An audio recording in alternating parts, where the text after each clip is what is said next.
Hi, hello everybody. My name is Melissa Bisagni. I am a film programmer here in Washington, DC. I program for the DC Asian Pacific American Film Festival. I'm on the board at DC Shorts, and I'm a film programmer at the National Museum of the American Indian, which brings me to present this film today, Gather by Sanjay Rawal, who we have here today with us. And we also have another panelist who will be discussing the film, Lawrence Shorty. I will have both of them introduce themselves. I'll call on Sanjay, since you're the filmmaker. You can introduce yourself first. My name is Sanjay. I'm the director of Gather, and I should just give a little bit of background about how I got involved with making a film about Native American food sovereignty. A little bit of context in the documentary industry. One of the first commercial films ever made was called Nanook of the North, and it was made by an Anglo-American filmmaker named Robert Flaherty. It started a series of filmmaking styles called ethnography, where folks from outside communities generally tended to fly to those exotic communities or travel to those exotic communities and make films, sometimes in full participation with the communities and sometimes without. So we're at a stage in 2020 where a lot of indigenous students tend to learn about their cultures and other indigenous cultures via media created by non-indigenous people. So in this day and age, when we all have a lot more access to funding and a lot more access to equipment, I kind of felt uncomfortable in making a film about Native American food sovereignty, something I feel that can only be presented from within communities or from within a greater pan-indigenous lens. So it wasn't necessarily my idea, but I was friends with folks at the First Nations Development Institute, a nonprofit out of Colorado. And we'd begun discussing this topic because I'd made other films about food. And as we began to progress, they actually asked me if I'd direct the film, fully cognizant of representation in their field. But they promised me that they would serve as the indigenous viewpoint to ensure that the film had a lot of that indigeneity and that I didn't get stuck in the same types of tropes that non-native filmmakers generally get stuck in. So that's the genesis of Gather. It was a completely co-developed project between myself and First Nations. So I'm grateful to be here, and thanks for having me. Wonderful to meet you. And Lawrence, could you please introduce yourself? Hello, Yat. My name is Lawrence Shorty. My clan is known as the Nashashe.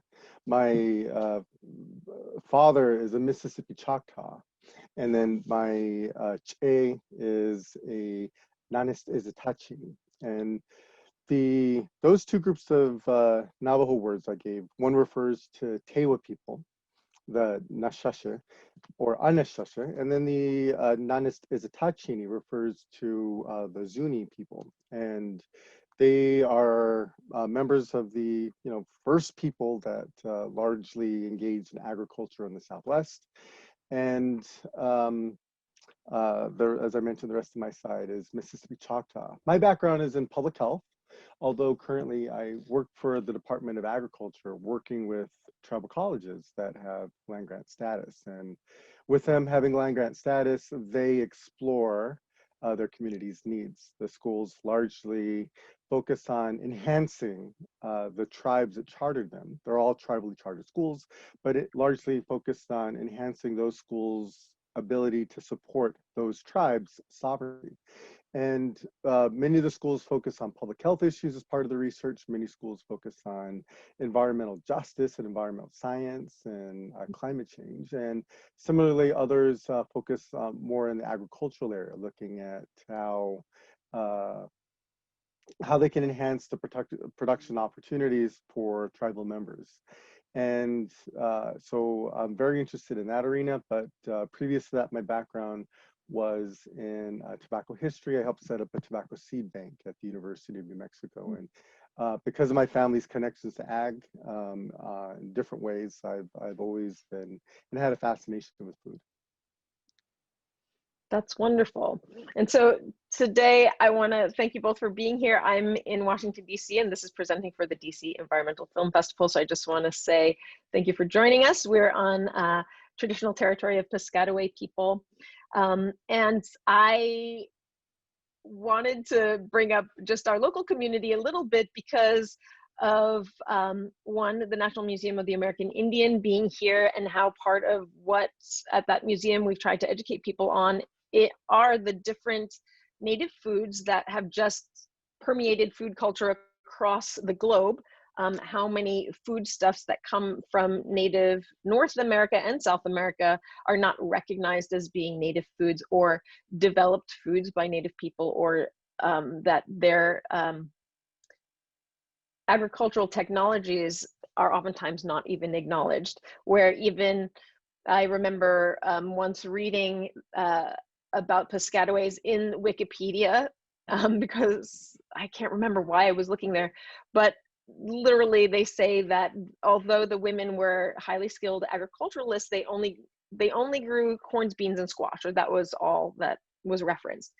And then you walk through the woods in Northern Virginia and you come across these huge groves of pawpaw trees. And you're like, okay, so this large fruit, did it just, did it just take care of itself? Did it evolve into the largest fruit in North America on its own, or did someone help it? Same with persimmons. Persimmons, a word again, it's an Algonquin word. It still exists here, and it's a word used worldwide to describe this fruit that came from this place. People don't recognize it. Corn, people say, well, corn was written about in the King James Bible, but that was a word that meant the kernel, not maize, right? So every single day we're eating native foods, and yet native people have by many accounts been forced away from their foods because of being forced away from their land bases. Yes. And their waterways or access to water sources for agrarian purposes. So now maybe Lauren, since you are so involved in the current fields of agriculture and teaching perhaps new native farmers or encouraging new native farmers, can you describe to us how things have changed that have made opportunities really available for native farmers to farm their traditional foods? Good question, good point. My area of interest and focus has been in seed banking. When I was a kid in my mid-20s, late 20s, I helped set up the traditional Native American tobacco seed bank and education program. And Dr. Joe Winter and I's goal was to try to identify seeds that have been lost, and then later on subsequently replaced by Virginia tobacco. And it's very much along the same lines, because for Diné people, and like we're discussing, of things and ideas that have been lost, among the 4 sacred plants are corn, beans, squash, and natto, or tobacco. And so, so with that in mind, I began to really think more about it as in terms of food, and seed banking, and identifying and encouraging people to send in their seeds so that we could grow, so that we could distribute, so we could have other people grow, helped to ensure that lots of people had access to the seeds of Nicotiana, that Nicotiana tobacco was the basis of the tobacco industry replaced. And the ideas behind that, which the film goes into, really largely talk about the things that you need to do in order to create community, which is to gather the sacred plants and animals and talk about the language and the histories and names too. And so the seed banking idea of identifying seeds, growing the seeds, is something that has really taken off among different Native communities, both through the tribal colleges, but also independently. And people are really excited about sharing heirloom seeds now. People are really excited, and well, they have been, but especially among Native communities, people are excited to see these ancient plants, to learn the names of the plants, learn the names of the parts of the plants, and understand how those plants fit into their histories and how they became a people. And so that's one of the things that's an important resource, is is seed banking, but also social media. People happily sharing what they grew, holding it up and say, look, check this out. And, you know, the follow-up is always, can I have some seeds? And most times I see people say yes. You know, you mentioned pawpaws. Whenever I've talked and shared on social media about pawpaws and how I eat them, and I show those giant lima bean seeds, and people get excited about that, saying, can I have some? And I'm always glad to say yes and help to do that. So the combination of seed banking, people sharing through social media, and the desire to be helpful, I think, are things that are really helping people get access to seeds. Mm-hmm. I love this comment in the film where they're in White Mountain talking about how their home is considered a food desert, and how if you know what to look for, it really isn't. And also, Sanjay, introducing this idea of the native forager as a contemporary person. I just love that part of the film, because though there have been many films about native health through traditional foodways, I found that oftentimes it's about harvesting animal protein from large animals, you know, salmon and bison primarily. But can you please tell us how you came upon the forager Twyla? Could you talk about how you met her and what it was like to be on the land with her? For sure. You know, there's definitely kind of a racial element between how non-native culture looks at brown foragers versus their completely natural role within native societies. You know, we don't necessarily look at hunters and gatherers as people that provide an essential role, unless you're the forager of mushrooms for Alice Waters, or unless you're fishing a very specific type of fish or shellfish for a high-end restaurant. I mean, we see this playing out right now in Mi'kmaq country in Canada, and the kind of just violence against traditional lobster harvesters, people that have been harvesting those shellfish thousands of years before Europeans came to America. Twyla is a forager. She, you know, has had training from elders, and it's the idea of native ecology that Dr. Gregory Kahete writes about in his book Native Science, which really illustrates that a forager has to have an intimate relationship with a place. And that relationship is built over decades, not just through book study. So in the film, as people know, Twyla has identified a specific type of mammal called a gloscho, a pack rat, that was a traditional source of wintertime protein for the Apache. Now, when the Spanish first started coming to the Apacheria in the late 1500s, really 1600s, you know, they were coming out of the Black Plague, where disease was believed or possibly spread throughout rats. And so when they saw Apache hunting these mammals, they were completely mortified.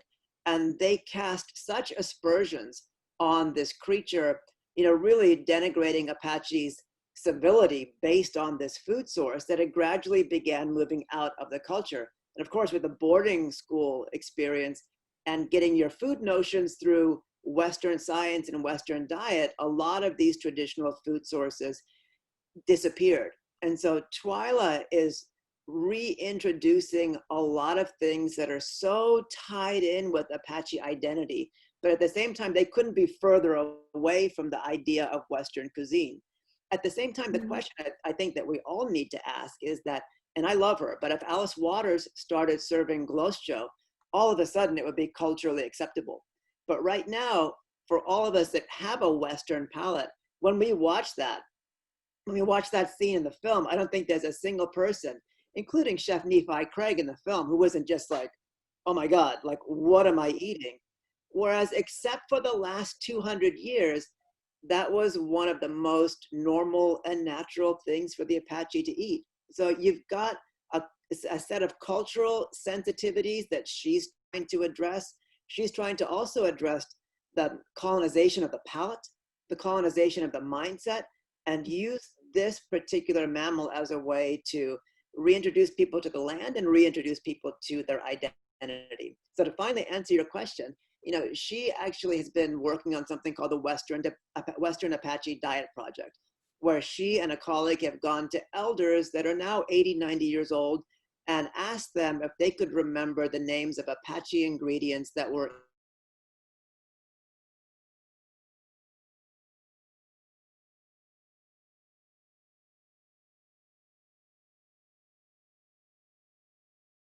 in their and then that name, and then put Latin names according to the Apache dialect.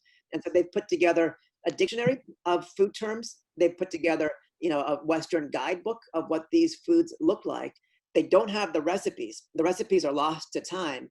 But luckily, Twyla is an exceptional cook. So she experiments with these ingredients, and she makes sumac berry pie. She makes biscotti made out of specific amaranths and blue corns from the region. So she's reconstituting an Apache ancestral knowledge with a more modern culinary approach. That sounds so great. We talk a lot about, will we ever see cuy on American, in American diets, where quinoa is such a, it's everywhere. Quinoa is everywhere. It's the superfood. But then guinea pigs, is that going to be something we're going to move to farming rather than these, these methane emitters, cattle, But I don't know. Maybe pack rats and guinea pigs will make it together onto American menus. I mean, that's also the difficult thing, right? And this was difficult in the entire approach. And I'm sure Lawrence has had to deal with this himself. When you're dealing with cultures that have had so much of their technology appropriated and then misappropriated, there's a deep hesitancy to share goods. And that becomes doubly more important when you're a forager. Twyla harvests these things that are colloquially known as wild bananas, these squashes that are only available in the wild and only for a certain season. She's just 2.5 hours away from Phoenix. So you could see how a Phoenix entrepreneur who works at farmers markets might just bomb into the San Carlos zapateria and harvest these goods, take them back and sell them at a premium.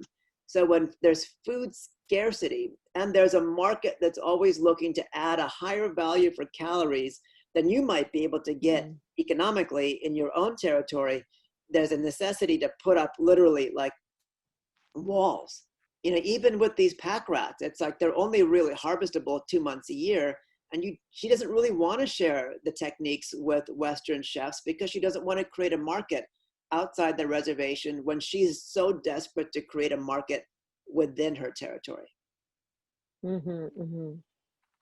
That's a good point. As you're talking, and as I was watching the pack rat and seeing, and then thinking about, the Apache word for that, and it's very similar to our word for prairie dog. It uses the same root of clo, and it's when I was a little kid, what was really fascinating about things to barbecue, things to cook, was a language book or a book that was used to help improve my speech. I was a stutterer. But the illustrations had a picture of Ma'i, the coyote, having already captured a bunch of the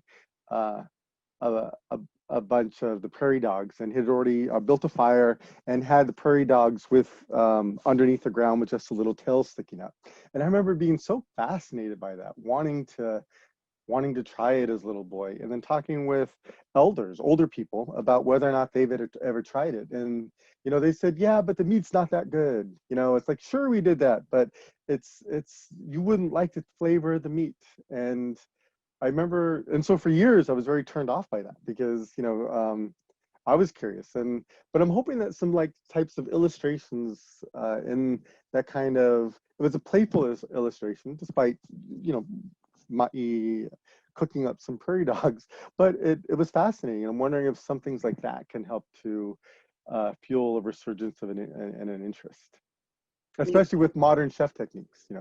When I went back and I asked my parents, who were in their 80s, if they could remember what was in their grandparents' pantries in villages in India, they outlined a list of ingredients that I have never seen in modern East Indian cuisine. I mean, the techniques are similar, the use of spices, the use of oil to bring out the flavor and spices, the use of fermentation techniques with rices in South India. But here's a clear example. You know, if people have gone to South Indian restaurants, they're used to these fermented crepes and these fermented rice cakes called idlis, which are served in soup. Mm-hmm. Now, you don't need to ferment white rice to make it digestible. But apparently in the villages that my mom's grandparents grew up in, they had this thick red rice that was actually not digestible to humans unless you pounded it and then fermented it. And so the modern technique for these crepes and these rice cakes actually came out of necessity. So when you go back into your own family history, whether you're from Japan or whether you're from Italy or both, like Melissa or myself, India, or the Navajo Nation, when you go back into history, you get a sense of what really created the genetics that you're based on. You know, our genetics are based on food. If you were up in the Inuit territory and you couldn't digest high amounts of fat, you wouldn't survive to pass on your genetics. And so most of us are far more nomadic now than we ever have been as a species. But really our genes gain their strength through hundreds of generations of being in a relatively confined territory. And I think that own family exploration gives us a deeper sense, myself as a non-native, of what food sovereignty actually means and how important it had been for human beings for thousands of years.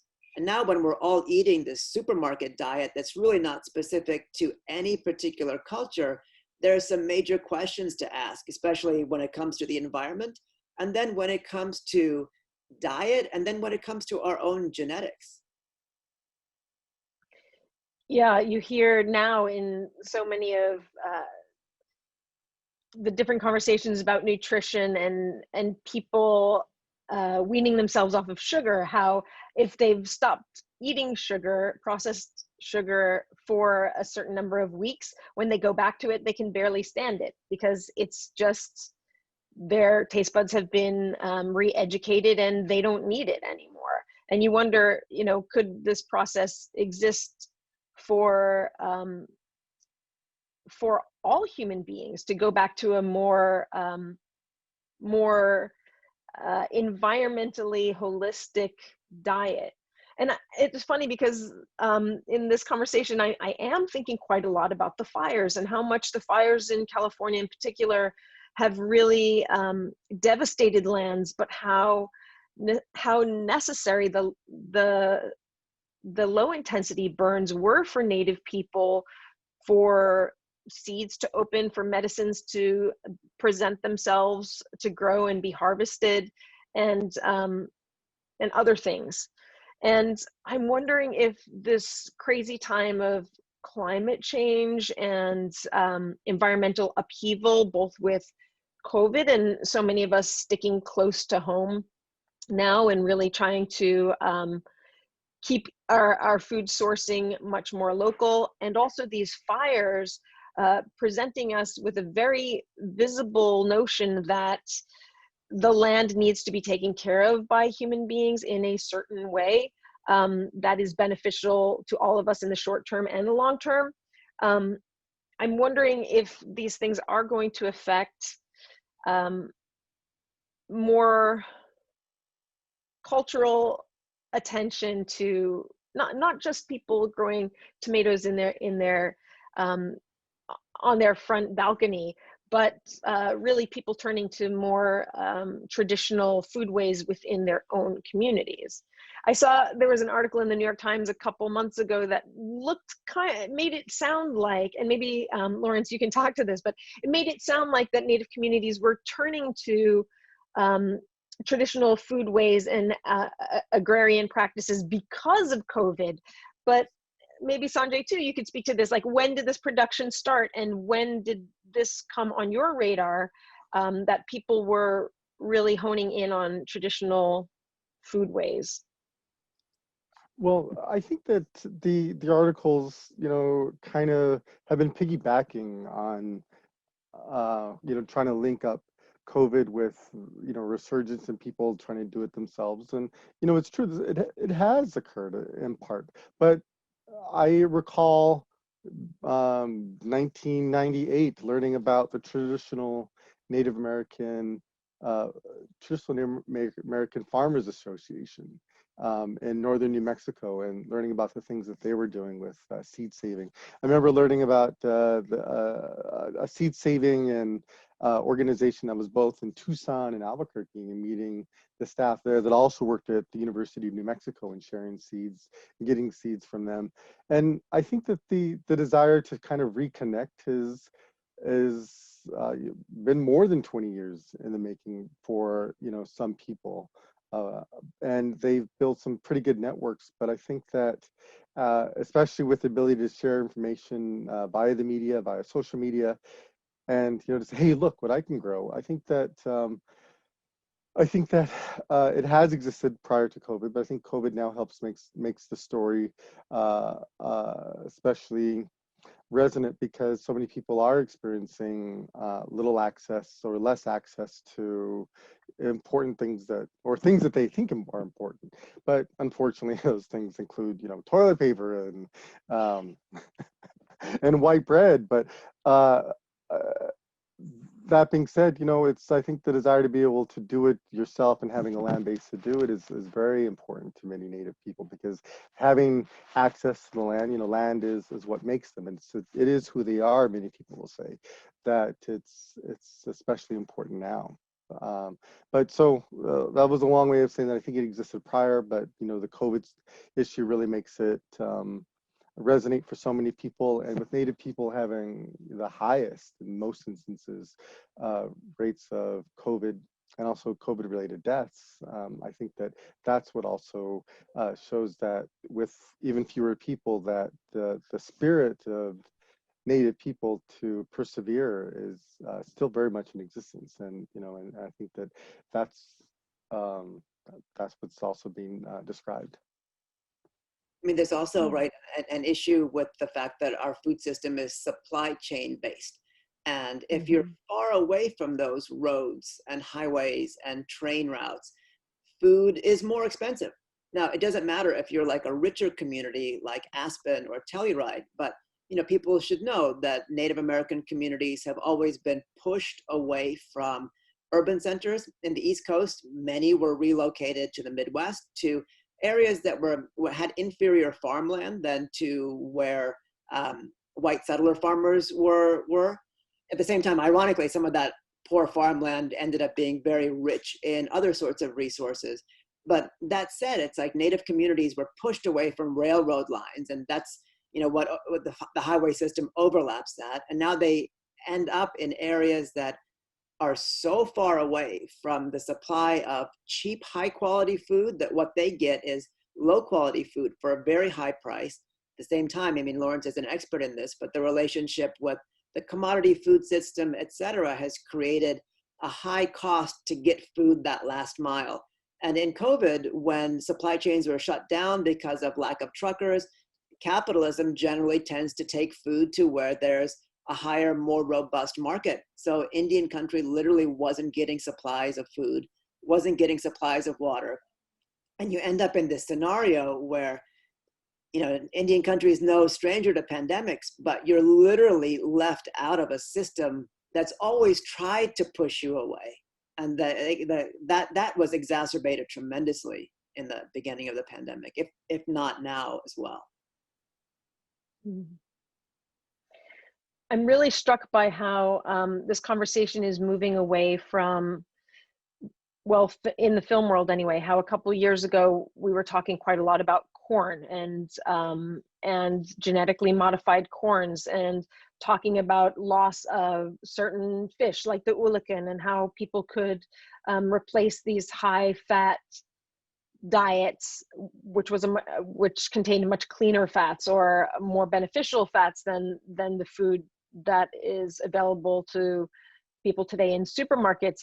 I love that there's so much, we're seeing much more detail in the storytelling. And as you mentioned about Twyla Casador before, how being a forager as she is, you are so, it behooves you to be intimate with your environment.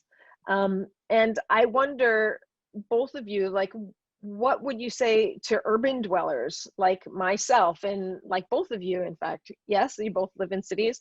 Like, how can we as urban dwellers, you know, one, help to retrain our commodification, our commodification of food, how we think of food, how we can retrain our own palates, and how can we support efforts of really building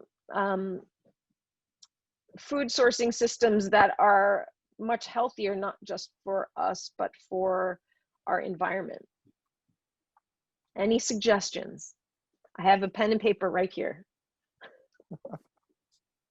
So I've been struck by the notion of land acknowledgement since, you know, first started hearing about them when I would leave New Mexico and be so impressed when major mainstream organizations would be convinced to give a land acknowledgement. And I'm wondering with that if we couldn't do, you know, a foodstuffs acknowledgement in that sense, where you know, I was teasing Sanjay about, you know, how did Indian peoples get into Indian people's food, you know, around the notion of aloo gobi and you know, the stuffs that go in there, which are tomatoes and potatoes, among other things that are, you know, my term that I use is not necessarily indigenous, but American. And I go back to the idea of that the term American used to refer to someone a lot like me, you know, exclusively. If you look up the Latin term Unus Americanus, ex Virginia, it's comes from a wood print, and the person is this really robust, far more robust than me, person who looks like me. So, you know, one time, you know, there was this competing terminology that occurred, but and so that when I learned about that, that kind of got me thinking, is that maybe we need to start doing some sort of worldwide food acknowledgement where we can say, you know, this food came to us via this pathway through the Portuguese or through the Spanish. It was originally a food that was created by the people that were once known as the American.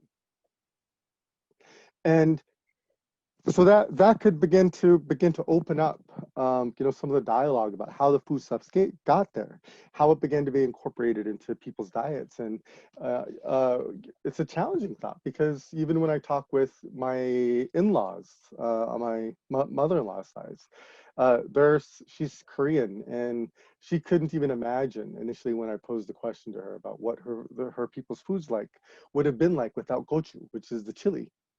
And it blew her eyes, like, no, we've always had chili. But I said, but no, you haven't. And, you know, it came to you in the following pathway. You know, look it up too. And it was fascinating because gochu means so many things. It's in other iterations, you know, it's powerful, you know, it connects with notions of power, masculine power of all things, because, you know, what the shape. And so I'm fascinated by that. Maybe we could do something along the lines, but this was kind of a free-for-all question. So feel free to edit that however you'd like. I feel like I'm like patting myself on the back again, because I'm like, oh, I mentioned two mid-Atlantic native foods that people maybe don't think about aside from corn, beans, and squash, but with my pawpaws and persimmons. But I love this idea. I love this idea of acknowledging the foodways of the place where we are. We talk quite a lot about land acknowledgement, and what does it mean? Like, is it performative at this point, or are people really thinking about what they're saying when they invoke the ancestral people of a place? And for me, it is very much connected to food, because when I give a land acknowledgement, it's in a weird way a prayer to be able to absorb the knowledge that those people had before me that lived in this place. And food is such a huge part of that. It's a part of community sharing, but survival at the very basic, right? So maybe that would be a way to break land acknowledgements away from being simply performative. So yeah, I'm gonna have to do some research now. Sanjay, did you have anything you wanted to add about just, how we can in urban settings better support a holistic diet, or I mean, what do you do yourself, like with everything that you've learned, and maybe share with us what was the most interesting thing that you learned in this journey of making this film? Well, to the question, there's obviously no way things are going to go back to the way things were, so to speak. Mm-hmm. The food system has been globalized. There's been too much trauma, too much strife, too much death. Where I am right now is looking at where the policies continue to exacerbate oppression, particularly with Indigenous people. And the reason why we should care is I think we'd all agree that Western American society has been pretty terrible in the realm of environmental stewardship. We literally don't know what we're doing, from fire suppression to river damming to just this idea of generally being stewards for the land that we're on. And when I think of land acknowledgement, and as you pointed out, Melissa, what does it mean to be a steward of the land that I am on? Now, in most places in the United States, if not all, for the most part, there are Native people, and there are people from those, quote, original tribes still living here. And that's the genesis of the land back movement, and giving some land back. And even if people look at it from a real estate standpoint, saying like, oh, land is too expensive in New York City, the thing to be gained is to have clear examples of how the land we're living on needs to be stewarded. There's this resurgence in regenerative farming and permaculture farming on land that was stolen from Native Americans and settled by white farming settlers and destroyed by monocropping, et cetera. And now there's a Western, desire to return that land back to where it was. Those approaches are always incredibly limited because they almost never involve Native people at the table, much less Native leadership. They almost never really involve the people that were actually there from the beginning, that still have some of the knowledge or past history of the way things used to be in terms of environmental stewardship. So when I look at our system, I see an environmental calamity. And when I look at New York City and the way we all live, it's also some serious environmental issues. So we can't rid the city of high rises or rid the city of peoples, but if we can begin to bring in more Native leadership, things will begin to change in a concretely sustainable, positive, forward method. That's my take in living in one of the biggest metropolitan areas in the world. That's interesting. I agree. I do laugh sometimes at the permaculture, the scene. It's like, yeah, that's what Native people have done all along. And they still have those technologies that probably could benefit you, so you don't have to discover it for yourself, Peasant farmers all around the world. The guy, the British guy who wrote the seminal book on organic farming, did so while observing East Indian farmers and their 12,000 year Vedic practices of farming and how regenerative they were for the soil, as opposed to, the practice of farming in the 40s, 50s, 60s, and 70s in the United Kingdom. So this is really about the knowledge that people have of their land. And even if they're simple, college educated people, from an ecological standpoint, that knowledge that spans decades or centuries or millennia is far more important than things that people learn about the environment through just technical lab work. And that knowledge is critical to reestablishing a balance between human life and nature. Yeah, things to think about. I'm just looking at the clock and I think we're well over our time, but I feel like we're just getting into it. But I want to thank you both so much for joining me today. Do either of you have like any last words So one of Um, Director Sanjay, one of the things I thought that really gripped me and maybe like rewind the movie, the film. I keep calling it a movie. I'm sorry, it's a film. I keep rewinding the film back to it was at the very beginning. It must have been like the second scene where the elder is talking with a very young person, and they're shaking and processing some dried buds or plant matter down. And the thing that she says made me wonder, gosh, what does this fully mean? But she says, before there was corn, we used to get these. I had to rewind that and listen to that again and again and again. And now that I want to know. So thank you for that. That was, I'm glad you captured that. I love that you saw that. You know, even just from a human food standpoint, there are so many ingredients that we're just scratching the surface of. I mean, as an example, there are so many, and my culture is okay with appropriation, but there's so many Americans that go to India and come back and like cook Indian food. And I go, that's a good try, but it's nothing like my mother's cooking, nothing like my grandmother's cooking. And you now finally see like American chefs interested in tortillas, like going and spending time in Oaxaca and really learning about how that process, how complex that process is.